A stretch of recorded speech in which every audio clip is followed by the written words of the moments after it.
Hello friends, स्वागत है आप सभी का सुनवाटुल के एक और नए वीडियो में। इस वीडियो में हम लोग देखने वाले हैं भारत सरकार अधिनियम 1935 के मुख्य प्रावधानों का परीक्षण कीजिए। बीए पार्ट 3 21 से 24 सेशन हिस्ट्री ऑनर्स पेपर 6 में ये क्वेश्चन पूछा जाता है, इम्पोर्टेंट है। ठीक है, पीडीएफ चाहिए तो आपको पता ही है, हमारे टेलीग्राम से जुड़ जाइए, जो कि वीडियो के डिस्क्रिप्शन में आपको लिंक मिलेगा। हाँ, किंतु आप चैनल को सब्सक्राइब करके ही जाइएगा, वीडियो को लाइक करके, तभी मैं पीडीएफ प्रोवाइड कराऊंगा। चलिए, सबसे पहले आपको परिचय लिखना है। देखिए, भारत सरकार अधिनियम 1935 एक ऐसा महत्वपूर्ण कानून था जिसने औपनिवेशिक काल के दौरान भारत के संवैधानिक विकास को प्रमुख रूप से प्रभावित किया। ठीक है, ब्रिटिश शासन के दौरान लाए गए इस अधिनियम का उद्देश्य महत्वपूर्ण सुधार लाना तथा ब्रिटिश भारत में अधिक प्रतिनिधि शासन प्रणाली का मार्ग प्रशस्त करना था। इस अधिनियम ने केंद्र और प्रांतों के बीच शक्तियों का विभाजन किया। 3 अनुसूचियाँ थी, जिसमें प्रत्येक सरकार के अधीन विषय दिए गए थे। संघीय सूची, जिसे केंद्रीय सूची कहते हैं, प्रांतीय सूची जो प्रांत यानी राज्य स्तर पर, और समवर्ती सूची जो दोनों वायसराय दोनों के लिए था। यानी प्रांतीय सूची और संघीय सूची यानी केंद्र और राज्य सरकार दोनों, इसमें दोनों को बांटा गया था अधिकार समवर्ती सूची में। वायसराय को अवशिष्ट शक्तियाँ प्रदान की गई थी।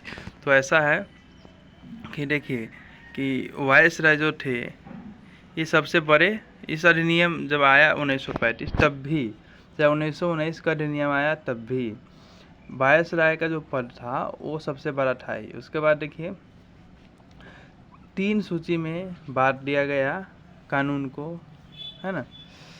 जैसे संघीय सूची, जिसका नियंत्रण केंद्र सरकार के हाथों में होगा, और प्रांतीय सूची जो जिसका अधिकार प्रांत के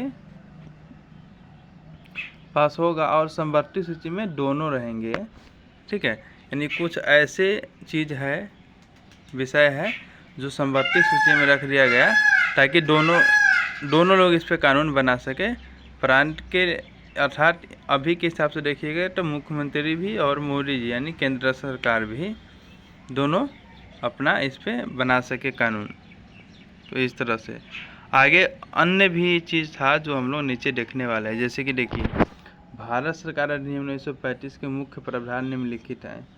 वो कौन कौन सी बदलाव आए, कौन कौन से कानून आए, जो मुख्य था उसको हमें पढ़ना है, यही तो हमारा क्वेश्चन था।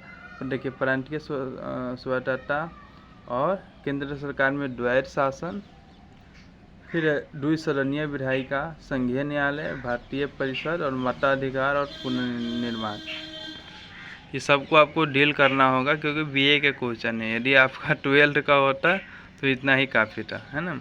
चलिए, प्रांतीय स्वायत्तता, देखिए इस अधिनियम ने प्रांतों को अधिक स्वायत्तता प्रदान करी। प्रांतीय स्तर पर द्वैध शासन व्यवस्था को समाप्त कर दिया गया। राज्यपाल कार्यपालिका का प्रमुख था, उसे सलाह देने के लिए एक मंत्री परिषद थी। मंत्री प्रांतीय विधायिकाओं के प्रति उत्तरदायी थे, जो उन्हें नियंत्रण करती थी।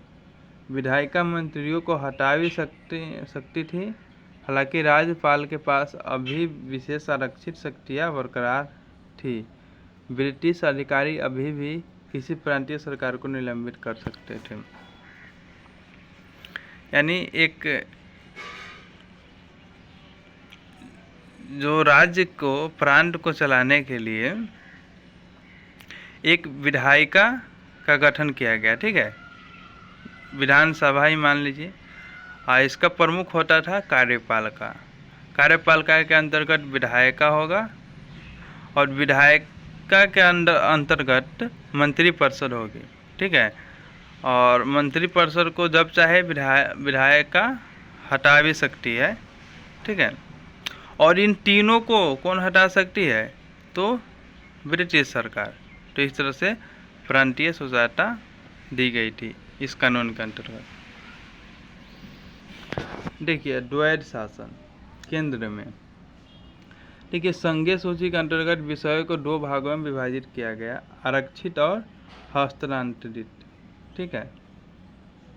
आरक्षित विषय पर गवर्नर जनरल का नियंत्रण था, यानी वायसराय का, जो अपने द्वारा नियुक्त 3 सलाहकारों की मदद से उनका शासन करता था उसमें। वे विधायिका के प्रति उत्तरदायी नहीं थे, क्योंकि विधायिका उनसे नीचे वाला होता था। इन विषयों में रक्षा, धार्मिक मामले, विदेशी मामले, प्रेस, पुलिस, कराधान, न्याय, बिजली संसाधन और आदिवासी मामले थे। देखिए अभी भी ये सब जो इसमें लिखा हुआ है, प्रेस, पुलिस, रक्षा, धार्मिक मामला, ये सब अभी भी केंद्र सरकार के अंतर्गत आ जाते हैं। तो ये हम लोग कहते हैं ना कि 1935 के अधिनियम से भारत के संविधान में बहुत चीज़ लिया गया है, तो यहीं से लिया गया था। ठीक है। चलिए, तो ये था हमारा कि आरक्षित मामलों में केंद्र सरकार के हाथों में था ये सब चीज़ें।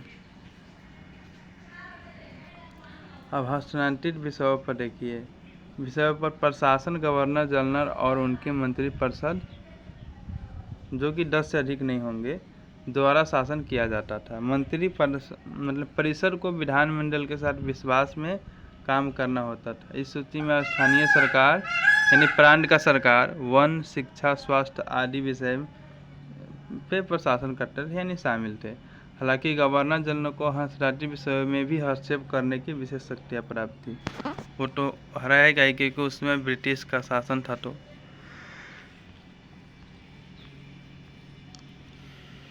अब देखिए, द्विसदनीय विधायिका, एक द्विसदनीय संघीय विधायिका की स्थापना की जाएगी। ये 2 सदन थे, संघीय विधानसभा यानी निचला सदन और राज्य परिषद यानी उच्च सदन। देखिए, संघीय विधानसभा का कार्यकाल 5 वर्ष का था। दोनों सदनों में रियासतों के प्रतिनिधि भी शामिल थे। रियासतों के प्रतिनिधियों को शासकों द्वारा मनोनीत किया जाना था, न कि निर्वाचित। ब्रिटिश सरकार के प्रतिनिधियों को निर्वाचित किया जाना था, कुछ को गवर्नर जनरल द्वारा मनोनीत किया जाना भी था। बंगाल, मद्रास, बम्बई, बिहार, असम और संयुक्त प्रांत जैसे कुछ प्रांतों में ही द्विसदनीय विधायिका की शुरुआत की गई। अगला है संघीय न्यायालय। प्रांतों के बीच तथा केंद्र और प्रांतों के बीच विवादों के निपटारे के लिए दिल्ली में एक संघीय न्यायालय की स्थापना की गई। इसमें एक मुख्य न्यायाधीश और अधिकतम 6 न्यायाधीश होने थे। देखिए, 5 में भारतीय परिषद को समाप्त कर दिया गया। इसके स्थान पर भारत के लिए राज्य सचिव के पास सलाहकारों की एक टीम होगी। मताधिकार, इस अधिनियम द्वारा भारत में पहली बार प्रत्यक्ष चुनाव प्रारंभ किए गए। लगभग 10% लोग मतदान किए, है ना।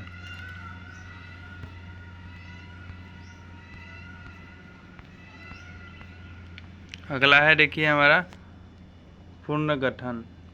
सिंध को बम्बई प्रेसिडेंसी से अलग कर दिया गया। बिहार और उड़ीसा का विभाजन हो गया। बर्मा को भारत से अलग कर दिया गया। अदन भी भारत से अलग कर दिया गया और उसे एक शाही उपनिवेश बना दिया गया। तो इस तरह से आपको निष्कर्ष में क्या लिखना है, 1935 के भारत सरकार अधिनियम ने भारत के शासन स्वरूप को संघीय स्वरूप में बदला। यानी प्रांत का जो शासन सिर्फ प्रांत के पास होता था, अब केंद्र के पास चला गया। यानी प्रांत का अधिकार कमा है और वही केंद्र में विभाजित हुआ है कि केंद्र और राज्य की शक्तियों को अलग अलग कर दिया गया और राज्य केंद्र सरकार के अधीन चलेगा। इस विशेषता का इस डर से कड़ा विरोध किया गया कि इससे राज्य केंद्र का गुलाम बन जाएगा और राज्य की शक्तियाँ कम हो जाएगी। फिर भी यह अधिनियम भारतीयों और अंग्रेज़ों के बीच स्वतंत्रता के लिए बातचीत का आधार बन गया। इसके अलावा इस अधिनियम में रक्षा की बात नहीं की गई, जो राष्ट्रीय सुरक्षा का अभिन्न अंग है, और न ही देश के लोगों के अधिकारों के बारे में। साथ ही मतदान का अधिकार केवल 10% आबादी तक सीमित था, जिससे सलाहकार लोकतांत्रिक देश नहीं बन पाई। चलिए, तब मिलेंगे नेक्स्ट वीडियो में। Thanks for watching this video.